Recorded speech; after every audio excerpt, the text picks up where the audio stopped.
Hello बच्चों। आप सभी को गणतंत्र दिवस की बहुत सारी शुभकामनाएं।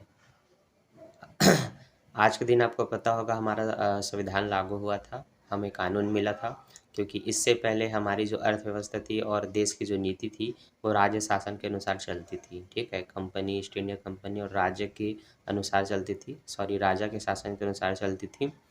फिर हमें पता चला अंग्रेज़ों के जाने के बाद कि देश को कानून से चलाना है। फिर हमने भीमराव अम्बेडकर के द्वारा लिखित में सभी देशों से लिए गए संविधान के अनुसार हमने अपना संविधान लागू किया आज के दिन। और आई होप आज आप सभी अपने स्कूल कॉलेज में अच्छे से गणतंत्र दिवस मनाएंगे और अच्छे से घूमेंगे।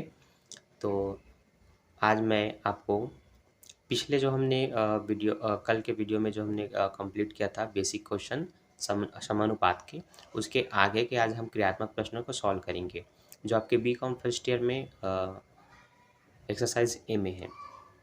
साथ ही साथ कई बच्चे जो कंपटीशन एग्जाम के बच्चे भी उसको देखे होंगे, वो आज अब एक्चुअल के क्वेश्चन देखेंगे और सीखेंगे कि क्वेश्चन एग्जाम में कैसे आ सकते हैं या बुक में कैसे होते हैं, उनको बनाना कैसे है। ठीक है, तो आप सभी का स्वागत है हमारे चैनल इंडिया सॉफ्टी में। मैं हूं आपका एसडीएम सर। तो बिना किसी देरी के स्टार्ट करते हैं आज की क्लास। तो सबसे पहले मैं आपको बता दूं, हम पढ़ने वाले हैं बिजनेस मैथमेटिक्स में एक्सरसाइज ए, और आज हम देखेंगे इसका क्वेश्चन नंबर पहला, उसमें क्या खास है और किस तरह के क्वेश्चन है। तो क्वेश्चन नंबर पहला में बोला है एक्स के मान ज्ञात कीजिए। क्या बोला है? एक्स के मान ज्ञात कीजिए। आप अगर बुक नहीं रखें तो आप नोट कर सकते हैं, ताकि आपके पास एक सिस्टमेटिक नोट रहे, ताकि एग्ज़ाम से पहले अगर आपको इन चैप्टर्स को देखना हो कि इसमें क्या क्या क्वेश्चन हमने सीखा है और कौन से आईएमपी है, मैं बीच में भी बताते जाऊंगा, उसको आईएमपी भी टिक लगाएंगे, तो आपके पास एग्ज़ाम में प्रैक्टिस करने के लिए एक अच्छा खासा नोट रहेगा, जिसमें आपको कोई भी हड़बड़ाने की या मानसिक तनाव की आवश्यकता नहीं होगी। आप सरलता से अपने इसको देखेंगे, क्योंकि लगभग 6-7 दिन का गैप होता है एग्ज़ाम के बीच में, तो आप बहुत अच्छे से तैयारी कर सकते हैं। ठीक है, तो ये तो पहला क्वेश्चन है, एक्स का मान ज्ञात कीजिए। अब इसके अंदर आपको 5 क्वेश्चन दिए गए हैं ए बी सी ई तक। अब देखते हैं पहला क्वेश्चन जो पहले का है ए में, वो लिखा है 2:3 और समानुपात में लिखा है x/6। ठीक है, मैंने कल ऐसे ही क्वेश्चन आपको समझाया था, आपने नहीं देखा है तो मेरे चैनल के अंदर विजिट करके बी.कॉम फर्स्ट ईयर में देख सकते हैं, नहीं तो डिस्क्रिप्शन में लिंक मिल जाएगा आपको। ठीक है, अब बनाना कैसे तो ध्यान से देखिएगा। हमें लिखना है 2/3। ठीक, समानुपात का मतलब बराबर होता है, तो हम लिखेंगे बराबर, फिर x/6 लिखना है, तो हमने लिखा x/6। अब चूंकि x का मान जानना है तो 6 को ऊपर ले जाएंगे, तो यहाँ जो 2 है उसके साथ गुणा करने 6 आएगा, नीचे 3 रहेगा, बराबर में x है। अब 3 एकम 3 कटता है तो काट सकते हैं, 3 दूनी 6 कट गया, और 2 का गुणा होगा तो 2 दूनी कितना होता है? 4 होता है। तो हम कह सकते हैं कि पहले क्वेश्चन में, जो पहला क्वेश्चन था, वहाँ x का मान कितना आया? 4 आया। ठीक है, अब हम दूसरा सॉल्व करके देख सकते हैं, मतलब बी वाला। ये तो हमने सॉल्व कर लिया। अब बी देखते हैं, बी में क्या लिखा है? बी में लिखा है 2:1.5, फिर समानुपात लिखा है 6:x। तो जैसा कि मैंने आपको कल सिखाया था सिंपल से क्वेश्चन को, आज आपको उसी में दशमलव भिन्न सही बटे ग्रुप में आपको क्वेश्चन मिलने वाला है। तो ये आपको मैं दिखा रहा हूँ, इसको बनाना कैसे है। आपको लिखना है 2/1.5, समानुपात का मतलब बराबर, फिर 6/x। ठीक है, ये थोड़ा होता है, पता नहीं किस कारण से। आगे एक्स का गुणा इसके साथ होना है, तो 2 गुणित हम एक्स लिखेंगे। क्या प्रॉब्लम हो गया इसमें, क्यों हो रहा है ऐसा, पता नहीं, बीच में इसको दौरे पड़ते हैं ऐसा लगता है। फिर 6 गुणित आपको लिखते हैं 1.5। ठीक, अब 2 को आपको नीचे पक्षांतर करना है, तो एक्स यहीं रहेगा और हम पक्षांतर कर देंगे। 6 गुणित 1.5 के बट्टे में अब 2। अब यहाँ पर भी कट रहा है, 2 एकम 2, 2 तिया 6, तो हम इस तरह से काट लेंगे। 5 तिया 15 की 5 होगा, हाथ से लाइए, 3 एकम 3 में 1 जोड़ेंगे तो 4 होगा, दशमलव है यहाँ तो दशमलव यहाँ भी लगाएंगे, तो x बराबर 4:5 ये हमने तैयार किया। ठीक है, ये हमारा क्वेश्चन नंबर दूसरा सॉल्व हो गया। तो अतः हम बता सकते हैं कि जो हमारा एक सेकेंड बी था वहाँ पर वहाँ x बराबर 4.5 आया। ये आपका आंसर है। ठीक है, गुड। अब देखते हैं हम सी। ए बी हमने सॉल्व कर लिया, अब हम सी देखते हैं। सी में लिखा है 0.5 अनुपात 1.5। अरे यार, फिर कैसे हो रहा है? ठीक है, तो मैं बता रहा हूँ तो आप उसको नोट कर सकते हैं। यहाँ पर थोड़ा सा बीच बीच में हैंग जैसे कुछ सीन करता है। तो यहाँ पर है 0.5 अनुपात 1.5 समानुपात 1.5 और फिर है अनुपात x, है ना। तो यहाँ पर ये 2 बार है। तो आपको लिखना है 0.5 के बट्टे में 1.5, फिर 1.5 के बट्टे में लिखेंगे x। यहाँ पर आपको पता है ये दोनों का गुणा होगा तो ये दोनों डबल है, तो हम इसको, अरे भाई क्या हो क्या रहा है?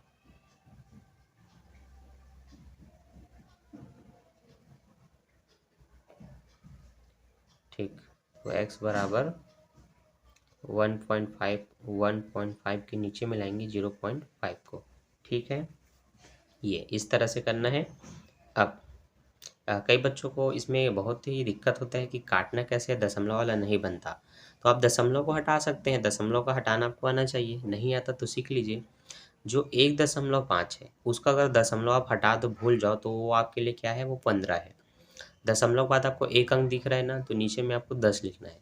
दशमलव के बाद मान लेते हैं 2 अंक दिखता, तो आपको बट्टे में फिर इसके 100 लिखना होता दशमलव हटा के। लेकिन ऐसा नहीं है, एक ही अंक है, तो आप क्या करेंगे, वहाँ पर 10 लिखेंगे। तो आप ये कह सकते हैं कि पहले वाले को आप कन्वर्ट कर सकते हैं 15/10 में, और पूरे के बट्टे में भी क्या है, 5 है। लेकिन ये जो 0.5 है इसका भी अगर मैं दशमलव भुला दूँ तो वो सिर्फ 5 है, दशमलव बाद एक अंक है तो हम 10 लिखेंगे।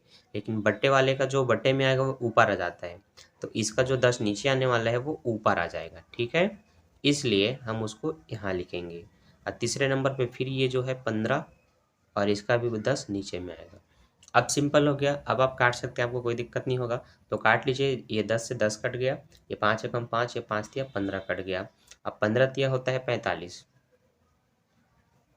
10 से भाग देना मतलब एक संख्या पहले दशमलव लगाते हैं, तो ये 5 से पहले दशमलव लगा, तो हम कह सकते हैं सी में x का मान 4.5 आया। ठीक है, समझ आया? ऐसे ही अब जितने ज़्यादा क्वेश्चन आप बनाते जाएंगे आपको समझ में आते जाएगा। यहाँ पर अब हम डी देख लेते हैं। ठीक, डी में लिखा है 0.02 अनुपात x, फिर से समानुपात में x है, और लास्ट में है आपका 0.32। ठीक, कोई बात नहीं, चलिए सॉल्व करते हैं। आपको लिखना है 0.02/x इक्वल टू में लिखना है x/0.32 या 32, है ना। अब मल्टीप्लाई करेंगे तो 0.02 के साथ मल्टीप्लाई होगा 0.32 का, और x का तो स्क्वायर हो जाएगा। ठीक, अब स्क्वायर को आप पक्षांतर भी कर सकते हैं, तो ये दोनों रूट में आ जाएंगे, है ना, जिसको हम करनी कहते हैं। 0.02 आइए। ठीक, अब दशमलव हटा के भी आप बना सकते हैं, बिना हटाए भी बना सकते हैं। तो चलिए मैं आपको दशमलव हटा के बताता हूँ। तो दशमलव जब हम हटाएंगे तो ये आपके लिए सिर्फ 2 है, लेकिन दशमलव के बाद 2 अंक है तो बट्टे में 100 आएगा। दशमलव हटाएंगे तो ये आपके लिए 32 है, 32 है, और दशमलव के बाद 2 अंक है तो नीचे में 100 आएगा। ठीक है, अब 32 दूनी कितना होता है बच्चों? तो 32 दूनी होता है 64, और 100 2 बार है तो आप 100 की घात 2 लिख सकते हैं। 64 को आप क्या लिख सकते हैं, 8 की घात 2, क्योंकि 8 दूनी 8 अट्ठे 64 होता है ना, 8 2 बार होते हैं, तो 8 की घात 2 आप लिख सकते हैं, बट्टे 100 की घात 2 है। दोनों अपने घात से करनी को काट लेंगे, और 8 बट्टे जो 100 है वो बाहर आ जाएगा। यहाँ पर आपका सिर्फ x रहा। अब आप इसको भाग करेंगे, तो कभी भी किसी भी संख्या को 100 से भाग करना है तो उसके 2 अंक पहले दशमलव। लेकिन मान लेते हैं कि आपके पास एक ही अंक है, तो उसके सामने आप फिर 0 लगाएंगे। अब ये 2 अंक हो गए, यहाँ दशमलव लगेगा, और सामने में कुछ नहीं तो आप 0 लिख सकते हैं। तो यहाँ पर आप कहेंगे आपका आंसर है 0.08 x का मान। ठीक है, ये रहा हमारे डी का आंसर। अब हम देखते हैं हमारे ई को, ई का आंसर क्या आएगा।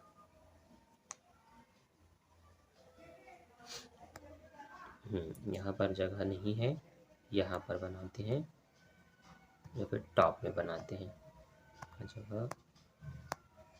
ठीक, लास्ट क्वेश्चन है ई का, जहाँ पर दिया है 7 से ही 1/2। भिन्न भिन्न प्रकार के सभी में क्वेश्चन दिए गए हैं ताकि आप सीख सकें कि टफ से टफ क्वेश्चन आता है तो कैसे बनेगा, क्योंकि कल मैंने आपको सिंपल तरीके से सिखाया था मेथड क्या है, बनाना कैसे है, क्वेश्चन कैसे आता है। पर बुक में उस हर लेवल के क्वेश्चन दिए जाते हैं जिससे आप उसको बनाने के बाद आगे घबराए ना एग्जाम में कि ऐसा क्या क्वेश्चन आ गया, है ना। ठीक है, समानुपात के बाद आपको, अच्छा x के बाद समानुपात लगाना है, फिर 12 लिखना है और अनुपात में 20 लिखना है। आप 7 दूनी 14, 14 में जुड़ेंगे 15, 15/2 होगा और उसके बट्टे में आपको x को लिखना है और फिर आपको समानुपात का मतलब बराबर, फिर 12/20 लिखना है। ठीक है, यहाँ पर हम क्या करेंगे, 2 को नीचे लाएंगे, इसको सही तरीके से लिखेंगे क्योंकि ऐसे बीच में नहीं रहता, जो बीच में है वो नीचे आ जाता है। तो 2 गुणित तो उसको x लिखेंगे बराबर 12/20। यहाँ पर जो कट सकता है देख करके उसको काट भी सकते हैं, जैसे कि 4 तिया 12, 4 पंचे 20। ठीक है, अब अब पक्षांतर करेंगे तो जो 15/2x दिखेगा और बराबर 3/5, तो यहाँ पर 15 और 5 का गुणा होगा तो 15 गुणित 5 लिखेंगे, यहाँ पर 3 और उसका होगा तो 3 गुणित 2x लिखेंगे। ठीक है, ये इधर आ गया, ये इधर चले गए। अब x बस यहीं रहेगा क्योंकि उसका वैल्यू जानना है तो उसके साथ कुछ भी नहीं होना चाहिए, पक्षांतर करना होता है। तो चूंकि ये दोनों गुणा में है तो नीचे आके भाग करेंगे तो इनको नीचे ही लाना है। तो 3 पंचे 15, 5 पंचे 25 होता है, 25 को 2 से काटेंगे तो 25 का आधा बच्चों 12.5 होता है। तो आप कह सकते हैं x की जो वैल्यू है वो 12.5 है। ठीक है, चलिए बहुत बढ़िया, आपने आज लगभग एक्सरसाइज 1 के आपने 5 क्वेश्चन सीखे, जिसमें ये पहला था, दूसरा था, तीसरा था, चौथा और ये 5वां। ठीक है, तो एक बार और इसको ध्यान से आपको फिर से देख लेना है ताकि किसी भी प्रकार की गलती या भूल आपसे ना हो, कुछ छूटे ना एग्जाम में। ठीक है, अब देखते हैं कुछ इसके इबारती प्रश्न। खैर अभी तो इबारती नहीं आएगा, छोटा ही प्रश्न आएगा। जैसे प्रश्न में बोला गया है और मैंने आपको होमवर्क भी दिया था, अभी मुझे याद है क्वेश्चन देख करके। तो क्वेश्चन नंबर आप 2 कह सकते हैं, जहां पर बोला है 7 तथा 28 का मध्यानुपाती ज्ञात कीजिए, है ना। तो 7 तथा 28 का मध्यानुपाती पूछ रहा है, क्या पूछ रहा है, मध्यानुपाती, है ना। तो चलिए नहीं पता मध्यानुपाती क्या है, मध्यानुपाती मतलब जो बीच में है, बीच में आपको ये दिख रहा है ये मध्यानुपाती हुआ, तो ये आपको पूछा जा रहा है। तो हम लिखेंगे माना मध्यानुपाती x है, माना मध्यानुपाती क्या है, x है। तो इन दोनों के मध्य में आपको x को दिखाना है। जैसे मैंने ये दोनों बोला तो इनके मध्य में ये आ गया, तो 7 और 28 ये दोनों एक दूसरे के बीच में हमें कुछ ज्ञात करना है, मध्यानुपाती वो है x। तो हमें दर्शाना होगा 7:x और ये 28। तो आपको इन दोनों के मध्य में दिखाना था, मध्य में दिख रहा है। अब जो बीच में होता है वो 2 बार लिखा जाता है, एक बार प्रथम संख्या के साथ और समानुपात में एक बार अंतिम संख्या के साथ, इस तरह से, क्योंकि समानुपात में जमाए बिना आपके क्वेश्चन नहीं सॉल्व होते। अब आपको 7/x लिखना है और x/28 लिखना है। अब x का गुणा होगा इसलिए इस तरफ x का स्क्वायर कर देंगे, 28 और 7 का होगा इसलिए 7 गुणित 28 लिखेंगे। घात 2 पक्षांतर होगी तो 7 और 28 गुणा मतलब करने में आ जाएंगे और यहाँ सिर्फ x रहेगा। क्लियर है। अब 28 आता कैसे, आप मुझे गुणनखंड करके बताओ। 7 चौक 28 होता है ना, 7 के पहाड़े में, तो 7 चौक 28, तो हमने 28 को क्या किया, तोड़ दिया 7 और 4 में, बराबर अभी भी x है। अब यहाँ पर 2 बार 7 है तो 7 की घात 2 लिखना है, 4 को हटा के वहाँ 2 की घात 2 लिखना है। इनकी करनी इस तरह से कटेगी तो 7 और 2 बाहर आएंगे, तो हमें कहना है 7 दूनी 14 बराबर x। तो हम लास्ट में लिखेंगे अतः 7 व 28 का मध्यानुपाती x है। ठीक है, इस तरह से आपको लिखना है। तो एक बार शुरू से फिर देख लेंगे इसको।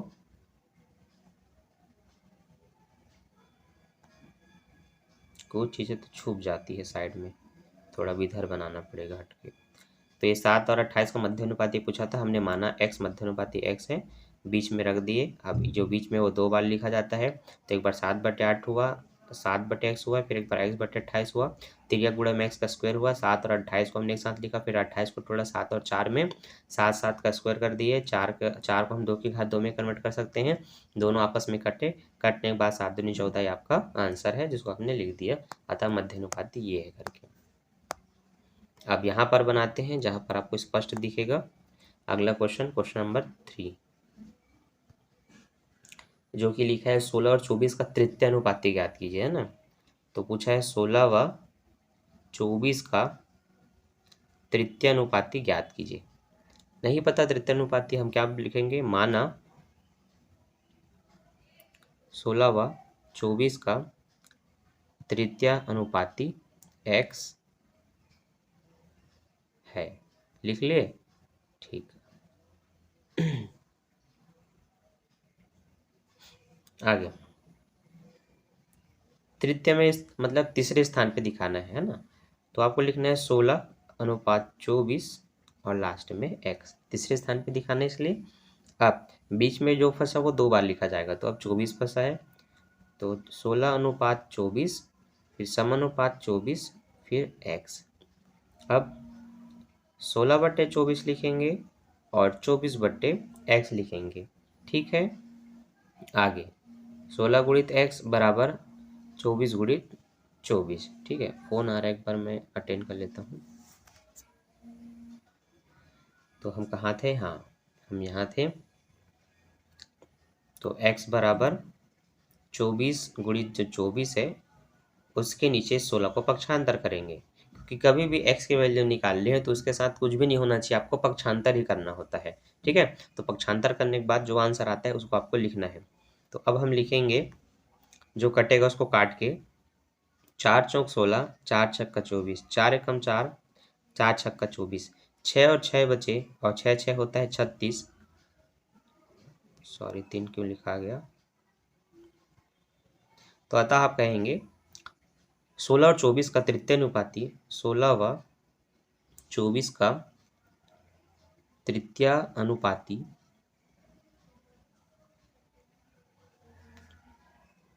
36 है। ठीक है, क्लियर है, समझ में आ गया, ऐसे बनाना है। अब देखते हैं चौथा, किसी समानुपात के अंतिम 3 पद 2, 3 और 6 हैं, तो प्रथम पद ज्ञात कीजिए। ठीक है, तो इस क्वेश्चन को नोट कर लीजिए आप फटाक से। चलो अभी तो नीचे जगह है, नीचे भी बन जाएगा, बना देते हैं। ब्लैक एंड व्हाइट दिख रहा है तो कुछ अजीब लग रहा है क्या, चालू करूं। चलो देखो अब जादू, अब दिखा कुछ बढ़िया। चलो ठीक,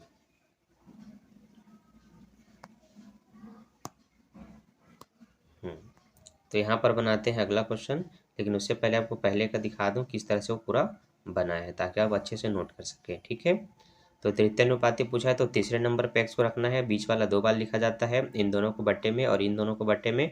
16 और x का गुणा होगा, 24 और 24 का होगा। तो गुणा मत किया करो, पहले जो है उसको नीचे ले आओ और काट के देख लो, कटने से छोटा हो जाता है, फिर जो आया उसका गुणा करके आपका आंसर आ गया। ठीक है, अब हम बनाएंगे इसका क्वेश्चन नंबर 4, अभी तक हम 3 में थे। क्वेश्चन नंबर 4 फिर से पढ़ता हूँ, नोट करना है आपको। जो है किसी समानुपात के अंतिम 3 पद 2, 3, 6 है, तो प्रथम पद ज्ञात कीजिए। ठीक है, तो आप लिखेंगे, माना प्रथम पद x है।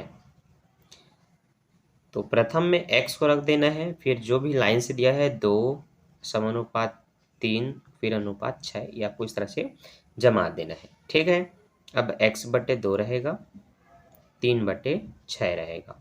अब x गुणित 6 लिखना है, 3 गुणित 2 लिखना है, तो x बराबर 3 दूनी तो ये 6 हो गया, बटे ये 6 हो गया, 6 से 6 कटा, x का मान आएगा 1। अतः आप कह सकते हैं प्रथम पद उसका 1 है। ठीक है, चलिए ये हो गया। अब एक और देख लेते हैं जो भी होगा बनने लायक। क्वेश्चन नंबर 5, 48, 36 तथा 4 मीटर का चतुर्थानुपाती क्या होगा? तो शायद सब मीटर में है, पर क्वेश्चन में क्या बोला है? 48 रुपये, 36 रुपये तथा 4 मीटर का चतुर्थानुपाती क्या होगा?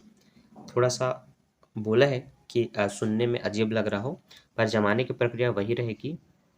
48 अनुपात 36 अनुपात 4 मीटर, और जो नहीं पता वो x मीटर, यहाँ समानुपात लगा लेंगे। तो 48 बटे 36 कर देते हैं, 4 बटे x कर देते हैं। अब 48 गुणित x होगा, 4 गुणित 36 होगा, फिर x का मान निकालना है, तो 4 गुणित 36 के नीचे क्या आएगा? 48 आएगा। क्लियर है? 4 एकम 4, 4 एकम 4, 4 दूनी 8, 12 एकम 12, 12 दूनी 24, 12 तिया 36, x की वैल्यू 3 निकल गई। तो 4 मीटर के बाद 3 मीटर आप कहेंगे, ये आपका आंसर है। ठीक है, और चतुर्थानुपाती भी क्या है? वो यही है, चतुर्थानुपाती। ठीक है, 3 है। अब क्वेश्चन नंबर 6, तो उसको ऊपर जाके बनाएंगे साइड में यहाँ पर। ठीक है, क्वेश्चन नंबर 6 जो कि लिखा है 2x और 8 वित्त अनुपात में हो तो x का मान ज्ञात कीजिए। वित्त अनुपात मतलब होता है कि वो समानुपात में है। कौन कौन? 2x और 8। तो अनुपात में जमाना है तो ये, और समानुपात में फिर से x और ये 8। अब 2 बटे x और x बटे 8, और फिर से x का स्क्वायर कर देंगे। मान लो ये इधर ही है, बस मैं इधर लिख दिया हूँ।